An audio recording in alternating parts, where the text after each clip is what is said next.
بسم الله الرحمن الرحيم والحمد لله رب العالمين والصلاة والسلام على سيد المرسلين وعلى آله وصحبه اجمعین اما بعد، محترم ناظرین کرام، احکام دین کا پروگرام لے کر حاضر ہوں۔ آپ کے سوالوں کے جواب کتاب و سنت کی روشنی میں پیش کر رہا ہوں۔ تو آئیے ہم آپ کے سوال کی طرف آتے ہیں۔ آج کا سوال ہے، وہ پوچھ رہے ہیں کہ ہم لوگوں کو دیکھتے ہیں مسجدوں کے اندر کہ نماز فرض شروع ہو جاتی ہے، کبھی اقامت ہو جاتی ہے، کبھی شروع رہتی ہے، اور کبھی بہت معمولی سا وقت باقی رہتا ہے کہ اس کے پہلے ہی لوگ سنت شروع کر دیتے ہیں، جس کا نتیجہ یہ ہوتا ہے کہ وہ لوگ نماز کی پہلی رکعت کبھی فوت ہو جاتی ہے اور کبھی بالکل اخیر میں پہنچتے ہیں پہلی رکعت کے، اور اس طرح سے فرض کو چھوڑ کر سنتوں میں لگے رہتے ہیں۔ تو کیا اس کی کوئی گنجائش شریعت میں ہے، یا کہ یہ حدیثوں کے حساب سے منع ہونا چاہیے، اس لیے کہ فرض کو چھوڑ کر کسی اور کام میں لگنا مناسب نظر نہیں آتا ہے؟ تو ہمارے بھائی کے سوال میں خود تقریباً جواب موجود ہے کہ فرض کو چھوڑ کر کسی اور کام میں لگنا مناسب نظر نہیں آتا ہے،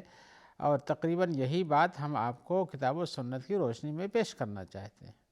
کہ کتاب و سنت سے، یعنی قرآن مجید سے، اور اسی طرح سے رسول اللہ کی احادیث صلی اللہ علیہ وسلم سے بھی پتہ چلتا ہے کہ آدمی کو فرض نماز شروع ہونے کے ساتھ کسی اور نماز میں لگ کر نہیں رہنا چاہیے۔ آئیے ہم آپ کو سناتے ہیں، جواب میں یہ حدیثیں سناتے ہیں کہ، اور اس کا طریقے کی لوگوں کی جو کیفیات ہوتی ہیں اس کو بھی بتانا چاہتے ہیں۔ ایک تو یہ جیسے آپ نے بتایا کہ کیفیت ہوتی ہے کہ آدمی مسجد میں آتا ہے اور امام صاحب نماز پڑھا رہے ہوتے ہیں، خاص طور سے آپ کو یہ فجر کی نماز میں اس کا مشاہدہ زیادہ ہوتا ہوگا، یا یہ کہ آتا ہے اور مؤذن صاحب نے اقامت کہنی شروع کر دی ہے، اللہ اکبر اللہ اکبر اشہد ان لا الہ الا اللہ اشہد ان محمد رسول اللہ کہنا شروع کر دیا۔ اب لوگوں کی سب برابر ہو رہی ہے، سب لگ رہے ہیں، امام صاحب کھڑے ہیں، اس پوزیشن میں پہنچتا ہے اور نفل شروع کر دیتا ہے۔ یہ تیسری شکل یہ ہوتی ہے کہ آتا ہے اور نماز جو ہے ابھی کھڑی ہو جائے گی، یعنی اس کو نظر آتا ہے کہ گھڑی میں بس چند ہی سیکنڈ یا ایک ہی منٹ یا اس سے کم رہ گیا جتنے میں ہماری نماز ختم نہیں ہوگی، لیکن اس کے باوجود بھی نماز شروع کر دیتا ہے۔ اور ان ساری شکلوں کے اندر فرض نماز سے اس سے کچھ چھوٹ جاتی ہے،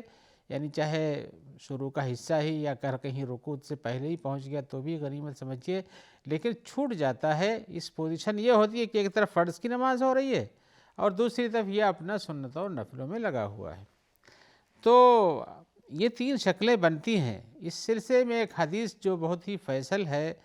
اور وہ حدیث ہے اذا اقیمت الصلاۃ فلا صلاۃ الا المکتوبہ، اور ایک روایت میں الا التی اقیمت لہا، کہ جب نماز قائم ہو جائے، اقامت کہہ دی جائے، تو کوئی بھی نماز نہیں ہوتی ہے سوائے اسی فرض نماز کے یا فرض نماز کے۔ یہ روایت جو ہے یہ مسلم شریف میں ہے، ابو داؤد میں ہے، ترمذی میں ہے، نسائی میں ہے، اور اسی لیے ابن حبان وغیرہ نے اس کو ذکر کیا، اور یہ باب بھی باندھا اذا اخذ المؤذن فی الاقامۃ، جب مؤذن اقامت کہنے لگے تو پھر کوئی بھی نماز نہیں ہوتی ہے۔ اب اس حدیث کی شرح میں علماء نے جو بیان کیا ہے، مختلف مذاہب کے علماء نے، کبار علماء نے، سے علامہ نووی نے کہا کہ اس میں حکمت یہ ہے، اس حدیث کے اندر حکمت یہ ہے کہ جب نماز کی اقامت کہہ دی جائے تو پھر کوئی بھی نماز نہیں ہوتی سوائے اسی فرض کے۔ اس میں حکمت یہ ہے کہ تاکہ آدمی فرض نماز کی ادائیگی میں شروع سے شامل ہو جائے، لہذا جب امام شروع کرتا ہے اس کے ساتھ اس کو پہنچ جانا چاہیے۔ اقامت تو کہی جاتی کہ آپ کھڑے ہو جاؤ برابر ہو کر کے سب مسجدوں کے اندر، اور امام صاحب نماز شروع کرنے والے، اور اقامت ختم ہوتی ہے، اس کو صفیں سیدھی ہی رہتی ہیں یا سیدھی کرنے کے لیے کہا جاتا ہے، اس کے بعد اللہ اکبر اور امام صاحب نماز شروع کرتے ہیں، یعنی گویا کہ فرض نماز شروع ہو چکی ہے۔ لیکن اتنے 2-4 منٹ کا وقت نہیں ہے یہ، بلکہ یہ تو آدھے منٹ کے اندر بھی پورا ہو جاتا ہے، 1 منٹ میں پورا ہو جاتا ہے۔ تو اس وقت آپ نماز پڑھنا شروع کریں گے، مان لیجیے آپ کی کم سے کم نماز کوئی پڑھتے ہوں گے وتر کو چھوڑ کر، تو 2 رکعت کوئی نفل ہوگی یا کوئی سنت ہوگی، اور کچھ لوگ تو بعض وقتوں میں 4 رکعت پڑھتے ہیں جبکہ وہ دیکھ رہے ہوتے ہیں کہ یہاں فرض نماز شروع ہونے والی ہے۔ تو اس میں حکمت یہ ہے کہ آدمی شروع سے فرض نماز میں شامل ہو جائے، اسی لیے روکا گیا کسی اور نماز کو نہ پڑھو۔ علامہ قاضی ایاز مالکی وہ کہتے ہیں کہ اس میں ایک حکمت اور بھی ہے، وہ یہ ہے کہ اماموں سے جدا ہو کر نماز نہیں پڑھو، ان سے اختلاف نہیں کرو۔ جب امام صاحب کھڑے ہو گئے مسجد میں تو سارے لوگوں کو ان کے پیچھے کھڑا ہو جانا چاہیے۔ اب وہ امام صاحب کی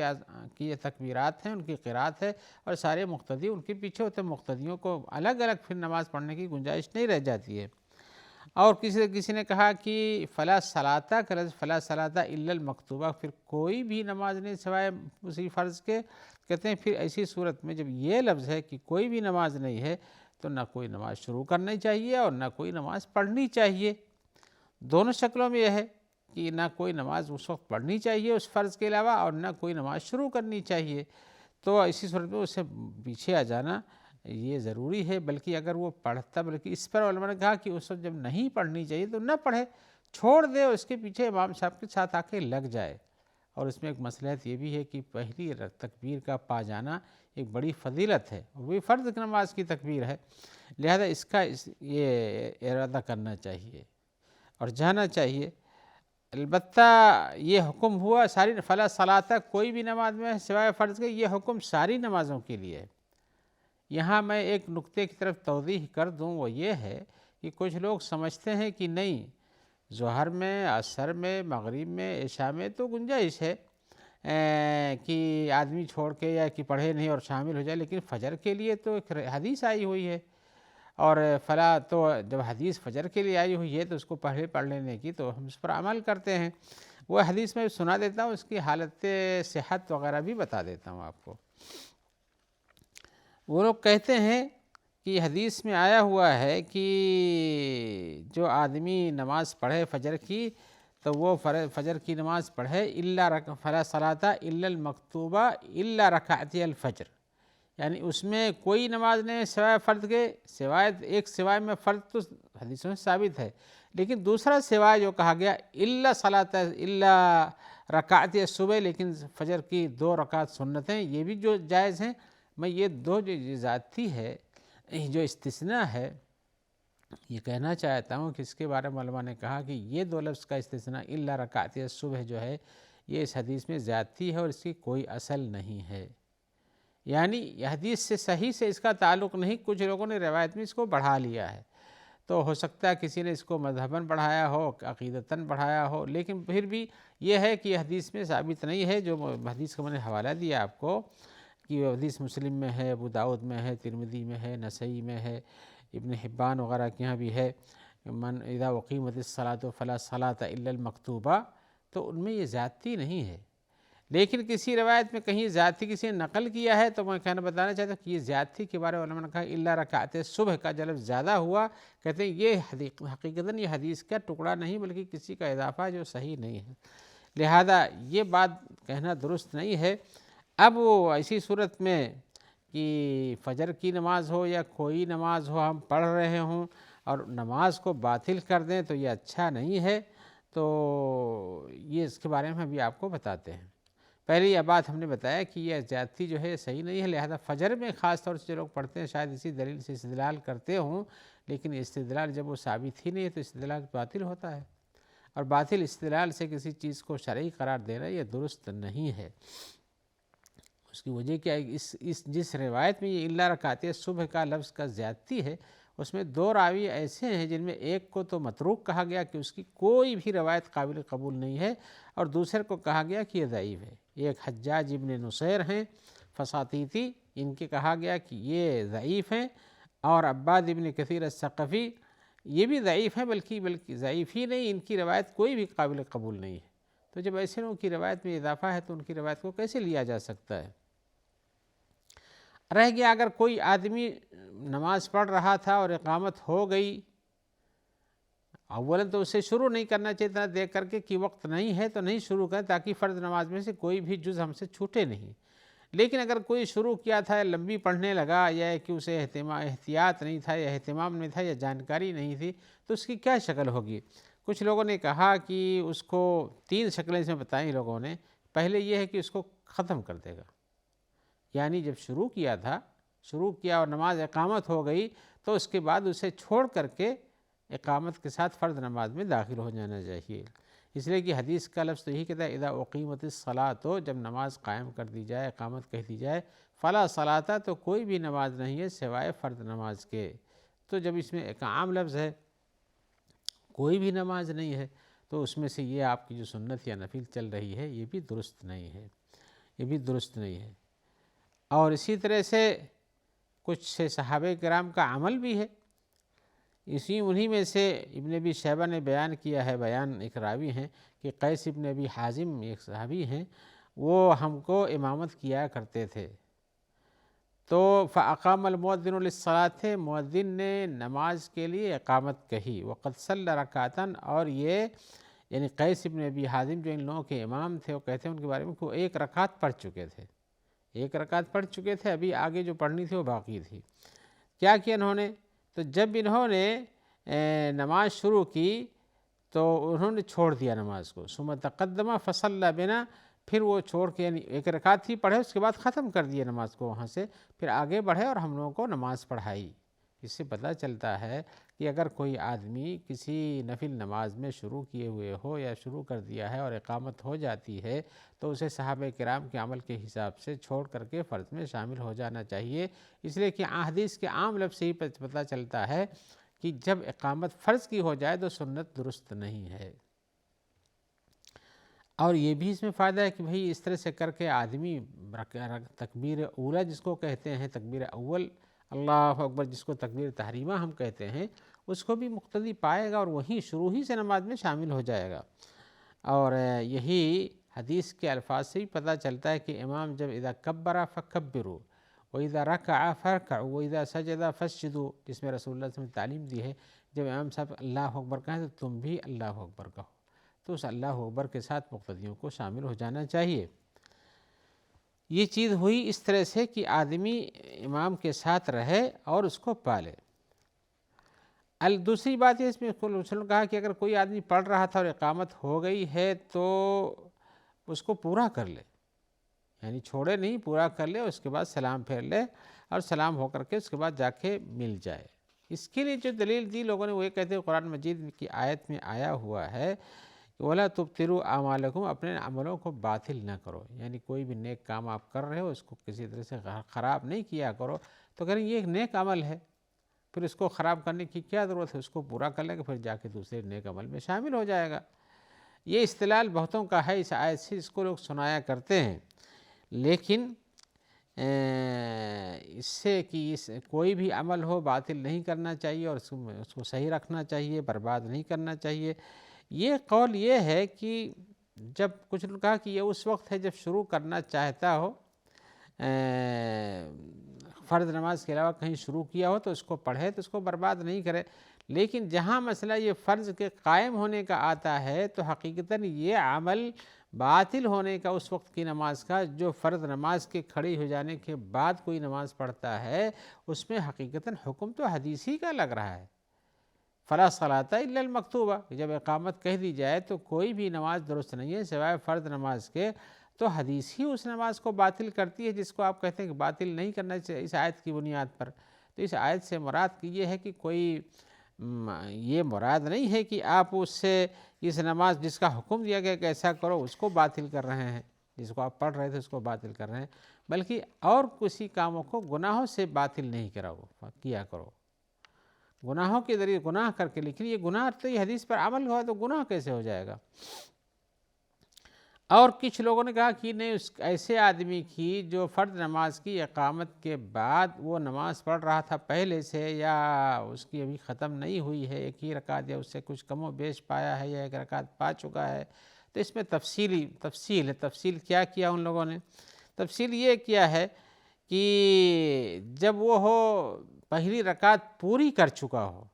ایک رکعت وہ پہلی پوری کر چکا ہو اور دوسری رکعت میں ہو تو اسے مختصر اور جلد پڑھنا چاہیے تاکہ امام صاحب کے ساتھ مل جائے،